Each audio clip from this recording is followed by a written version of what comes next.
All right, welcome to Witchpolice Radio. I'm here with a returning guest, but this is, I think every time you've been on the show, it's been for a different project. So this is kind of cool. It's been a few times over the years, and this is the first time that I've really talked to you. I'm sure a lot of people have heard much about this project because it's kind of a brand new thing you're launching. So I think the best way to start this off is if you want to just introduce yourself and maybe give a bit of background about what it is you're doing now. Cool. Yeah, nice to be on again, as always. I am Kyle Halldorson, and AKA Dr. Rift for this project, which is kind of, I guess, an official solo project of mine. It's still a band live, and yeah, I'm pretty much recording an album all on my own, but with my friend Ed on drums. So yeah, that's currently what's going on. This thing's been in the works since 2020, Oh right wow. before COVID started happening, or pretty much right when it was happening. So yeah. So why do a solo project? Because I think people probably recognize you from Dizzy Mystics or from the Jerry Hattrick. So Yeah. I mean, you've been a guy in a band for a long time. What was hmm sort of the impetus for doing solo material? Well, being in the other bands, like I write bass lines and some vocal harmonies and Jerry Hattricks, but Mhm. that's like Jared's brainchild essentially. We're a band and we like write our parts together now. Dizzy Mystics, it started out kind of like how Dr. Rift is now, where like I didn't have a band and I did all that on my own recording the album. But now that we're a solid unit, we are all writing together and all that new stuff is pretty much a democratic writing process. So this is more of, I guess, an outlet for ideas I feel strongly about where I'm not like, for instance, in the other band in Dizzy Mystics, I say if I have a song idea, I kind of get carried away sometimes and it dances around in my head long enough to have new parts build. And to prevent myself from telling or suggesting people what to play, like I just kind of have at her and not worry about if I wrote everything in it because some ideas are so strong they just kind of write themselves, and that's what Dr. Rift all is. So I Is don't this want to giving? Oh, deny sorry. that. I was gonna say, is this giving you an opportunity to kind of explore things sonically that maybe you haven't touched on before with your other projects? That too, yeah, for sure. It's a lot more singer songwriter driven at the core, although it is pretty layered and psychedelic and it's like a lot more subtle complexities than the all out crazy stuff I've done before. But I mean, most people would still think it's more complex than I think it is. That's just the nature of it. But it's a lot more, yeah, like psychedelic rock driven. There's a lot more hooks, in my opinion. Um, yeah, a lot more folk influence in there too. A lot of funk, subtle prog. Yeah. Well, Yeah, having heard a couple demos, I was going to say the same thing about the hooks. The hooks is what stands out as being different from your other stuff, and not that your other songs, your other bands don't have hooks. I mean, they're there in a lot of them, but yeah, I mean, I think the complexity is a good way to describe it. And that this is, it seems more stripped down, maybe on the surface, but I think there's a lot going on there that's maybe not as evident, on a casual listen, but it's for sure. definitely less cluttered is a bad word because I don't think Dizzy Mystics is cluttered. I think it's the right kind of I think it's of cluttered. yeah. I But mean, you're correct. it has less happening. It seems like it has less happening, and it kind of is more direct to the point with the lyrics and with the choruses and the hooks, and that's kind of in a singer songwriter kind of way hits you sort of more up front and center rather than the sort of extra musicality, I guess, of other projects. Yeah, I mean, it's also strengthened my adoration for the outlet of Dizzy Mystics because we're a lot like not to go too off of that off of this track for that, but it's a lot more hook oriented too. The new stuff it's just heavier and more complex still, but this is yeah, this is just something I've been resonating with musically outside of my own writing. Like a lot of artists that influenced this were like Queens of the Stone Age and Real Estate, early Tame Impala, all the classic rock and the prog stuff that's a lot more emotional, like early Yeah, Yes, but without it being like 20-minute epics or anything like that. yeah. There's not a Yeah. 13-minute keyboard solo in this. Yeah, yeah. No, Did you find? I mean, is this easier for you to write than some of that more complex stuff, or are you just more comfortable doing the kind of extra layered, extra involved stuff like Dizzy Mystics? I feel like both are pretty, I wouldn't say any of it's easy to write. A lot of stuff comes to you naturally when you're an artist and or a songwriter, and I just kind of ride the wave of inspiration when it hits me. And there was a huge wave with so many songs, and it seemed pretty easy how they were coming to me, but the refining of making sure that going into the studio and physically tracking the parts didn't take away from the fiery, like inspired image in my imagination I had for the songs. So that was a long process, and it's still kind of nearing its final steps. But yeah, like the songs came to me pretty easily at their very core. But yeah, just making sure that the tracking process doesn't take away from the original idea and the flame. Yeah. That's the hard thing. Does that do these songs work? I mean, like you said, you have someone playing drums on them. You have a lot of layers on some of these recordings.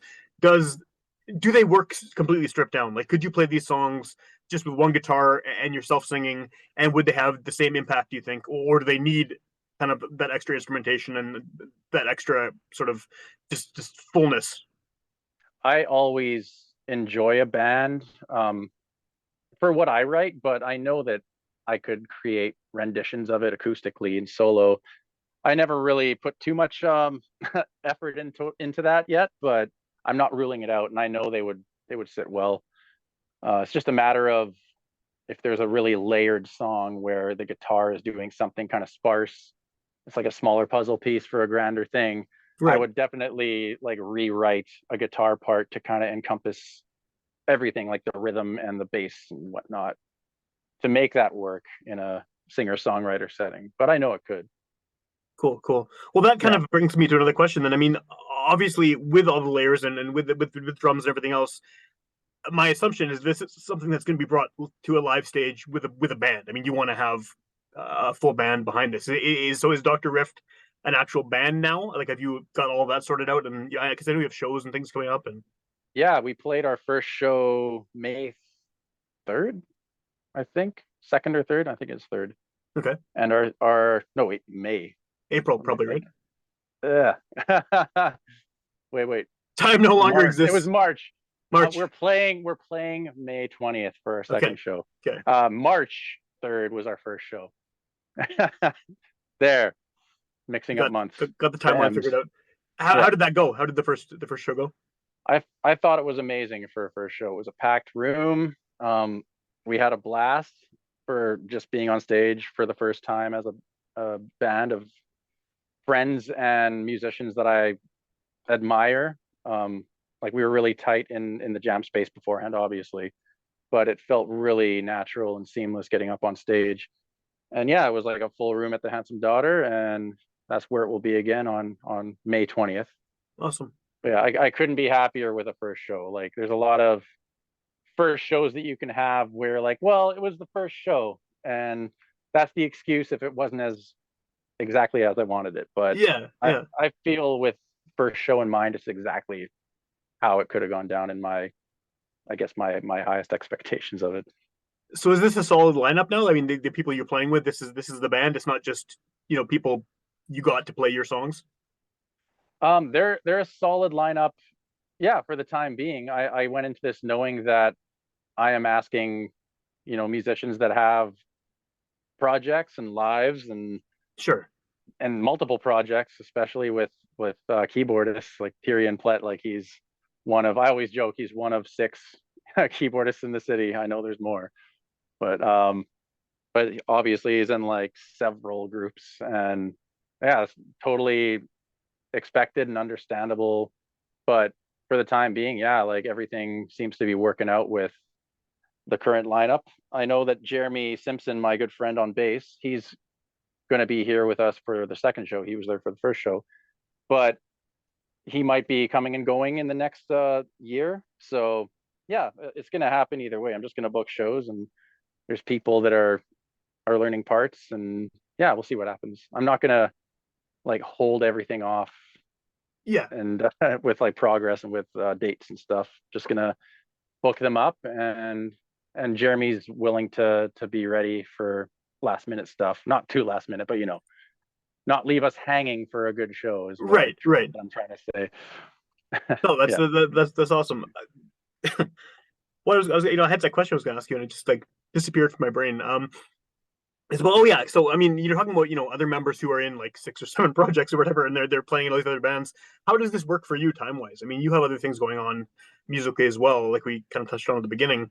Are you able to like give this kind of a significant chunk of your time now that you're sort of getting out there with this project and launching it and pushing it?